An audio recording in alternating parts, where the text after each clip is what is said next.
shouldn't have started this.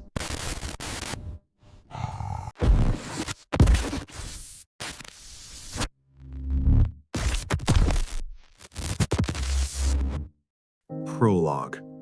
The Dead Link. It started, as most of these things do, with a broken link. I wasn't looking for trouble, I was looking for nostalgia.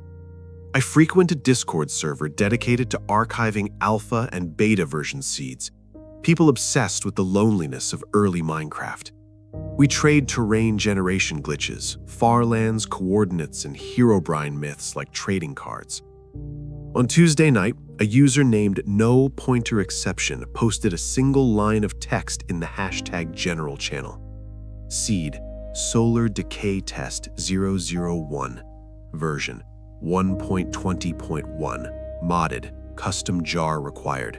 Note, infinite diamonds don't stay past day 7. Attached was a .jar file simply labeled Sol.jar. Usually, I wouldn't touch an executable file from a stranger, but the user's account was 7 years old and the server admins had already scanned it. Clean, they said, just a custom texture pack baked into a launcher. I was bored. I downloaded the file, swapped out my standard launcher, and booted it up. The Mojang logo appeared, but it wasn't the usual red and white. It was a stark, blinding white on a black background. No loading bar, just a snap to the main menu. The menu looked normal, except for the silence. No C418, no Minecraft Volume Alpha, just the faint, low-frequency hum of my own speakers. I shrugged it off, pasted the seed Solar Decay Test 001, and clicked Create New World. Act 1. The Perfect Seed. Day 1. I spawned in a plains biome. It was beautiful, idyllic even. The generation was erratic but lucrative. Directly in front of me, a ravine cut through the earth, exposing not just iron or coal, but veins of diamonds right at the surface level, something that shouldn't happen in standard generation. I walked over to the edge. 8, maybe 9 diamond blocks sat exposed to the sunlight. Jackpot, I muttered, my fingers falling into the familiar WASD rhythm. But as I punched the first tree to start the progression, the silence hit me again. Usually there are ambient sounds, the pop of a block breaking, the rustle of leaves, the footsteps on grass. Here, there was nothing. When I broke the oak log, the block vanished into my inventory without the satisfying pop sound. My character moved silently. It felt like playing with the mute button on, but I checked my system settings. Volume was at 100%. I crafted a crafting table and a pickaxe. I mined the stone, I collected the diamonds. By noon, I was fully geared in diamond armor, a feat that usually takes hours. It felt unearned. It felt like a trap. That's when I looked up. It was noon. The sun was directly overhead. In Minecraft, the sun is a 16 by 16 pixel square. But looking at this one, something felt off. It looked heavy. It seemed to hang lower in the skybox than it should. And the color wasn't the bright, cheerful yellow of the vanilla game. It was a pale, sickly yellow tipped with a faint border of crimson pixels. I took a screenshot. Click. The chat log remained empty. I continued exploring. I found a village before dusk. This was where the unease settled in. The village was pristine. Blacksmiths, libraries, farms full of wheat. But it was empty. Not abandoned village empty with cobwebs and zombie villagers, just empty. No villagers, no iron golems. I entered a house and waited for night. The sun set. The moon didn't rise. The sky just turned a bruised dark purple. No stars. Act 2. The Growth. Day 3. I had spent the last 2 in-game days building a base. I tried to ignore the silence. I tried to ignore the fact that my hunger bar wasn't depleting. On the morning of day 3, I stepped out of my shelter and stopped dead. The grass block under my feet wasn't green. It was a dry, parched yellow, the color of the savanna biome grass, despite the F3 menu telling me I was in a plains biome. I looked at the forest nearby.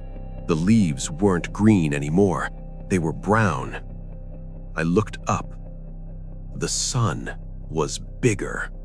Not a little bigger. It was roughly 20% larger than it had been on day 1. It loomed in the sky, a massive, oppressive square.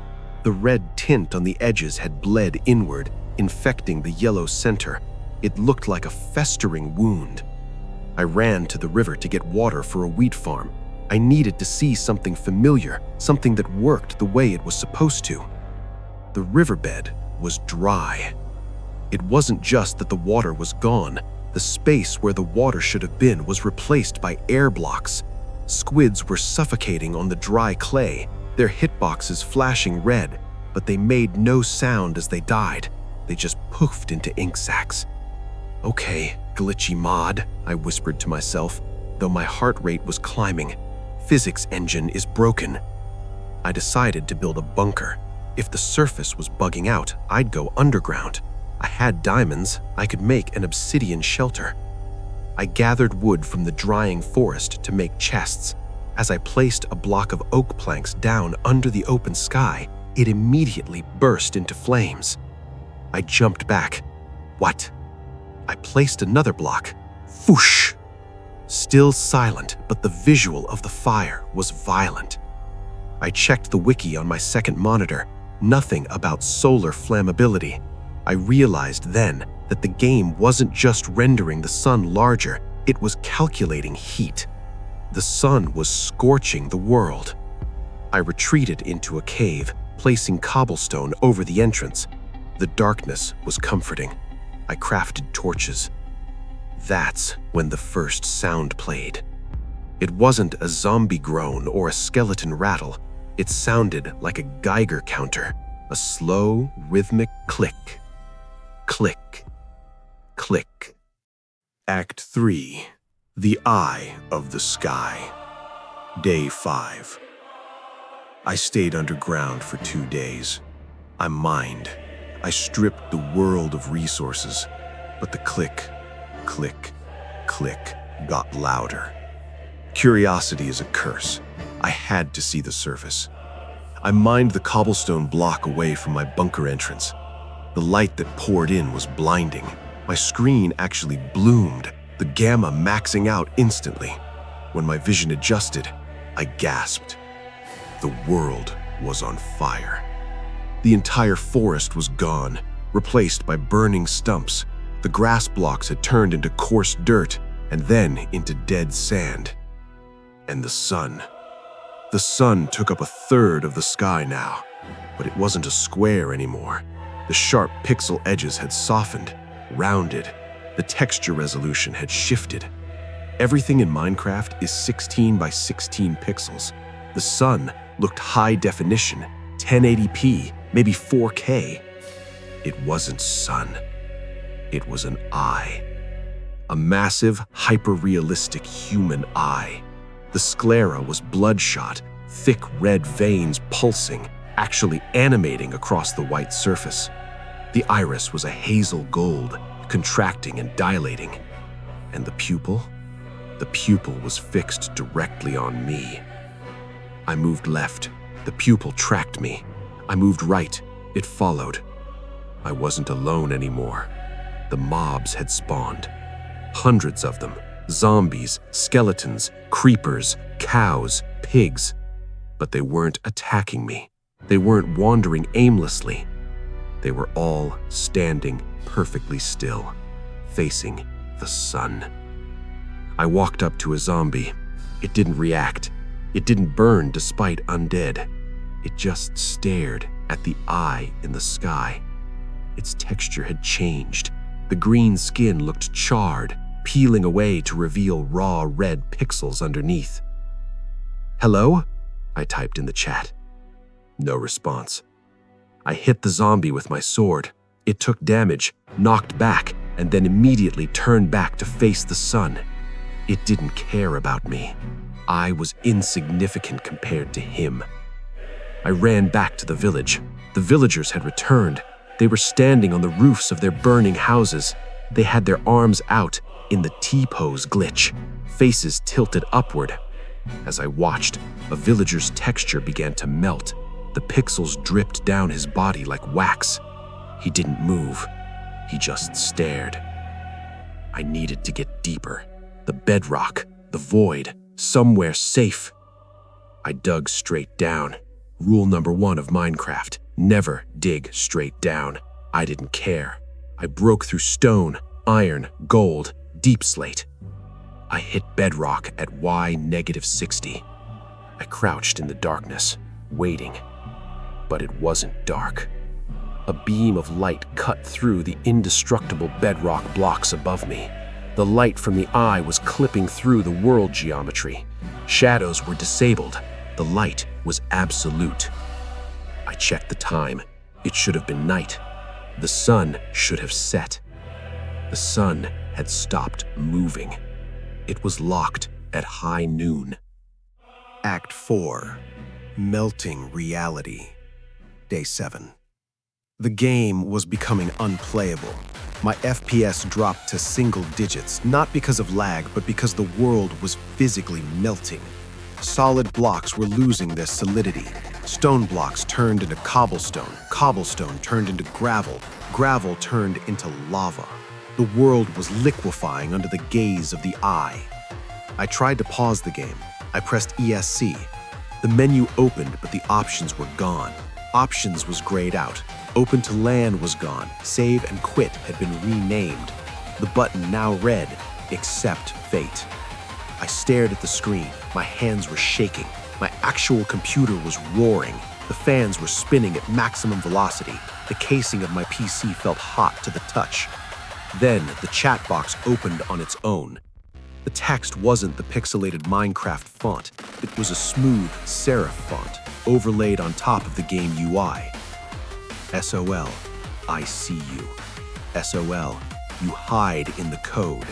SOL, you hide behind the screen. SOL, but the glass is thin. Who are you? I typed, my fingers slipping on the keys. SOL, I am the waking. You are the dream. SOL, your fear is nutritious. It tastes like copper. The simulation began to break. The voxels of the world were detaching from the grid. Chunks were loading and unloading rapidly, creating a strobe effect. The eye grew larger. It now consumed the entire sky. The pupil was a black void, a portal to nothingness. I couldn't look away. The game took control of my camera. My mouse input was disabled. My character looked up, locking eyes with the entity. The audio returned. It wasn't a game sound, it was a voice. It was a digitized, distorted voice coming through my speakers, bypassing the game's volume settings. Let me in. I slammed my hand on the escape key. Nothing. I tried Alt F4. Nothing. I reached for the power cord of my PC. On screen, my character began to float. The gravity inverted. I was rising toward the eye. The heat distortion effect on the screen made my room look like it was melting. As my character touched the surface of the giant eye, the pupil, the screen didn't go black. It went white. Pure, blinding white. My monitor emitted a high-pitched whine. The glass of the screen felt like a radiator. I scrambled back, tripping over my chair, and yanked the power cord from the wall. The computer died instantly. The room plunged into darkness. Silence returned.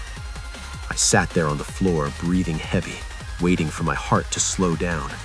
It was just a mod, just a virus, a very sophisticated horror game. I stood up and walked to the window to open the curtains, needing to see the real world, needing to see the streetlights, the cars, the normal night sky. I pulled back the curtains. It was night, but the sky wasn't dark. Hanging there, amidst the real stars, looking exactly as it had on my monitor, was the moon. But it wasn't the moon. It was huge. It was bloodshot. And it was looking right at me. System message. Solar decay initialization complete. Synchronization 100%. Epilogue. Technical analysis. Subject. Solar Decay anomaly. File type: corrupted .jar file / psychosomatic hazard. Status: quarantined. Notes: the file Sol.jar deletes itself upon completion of the gameplay loop. Forensic analysis of hard drives subjected to the file shows massive thermal damage to the GPU, as if the hardware was physically forced to overheat. Users who play the simulation often report photophobia, fear of light, and scotophobia, fear of being watched, for weeks afterwards. There is no soul. There is no entity. It is a mirror.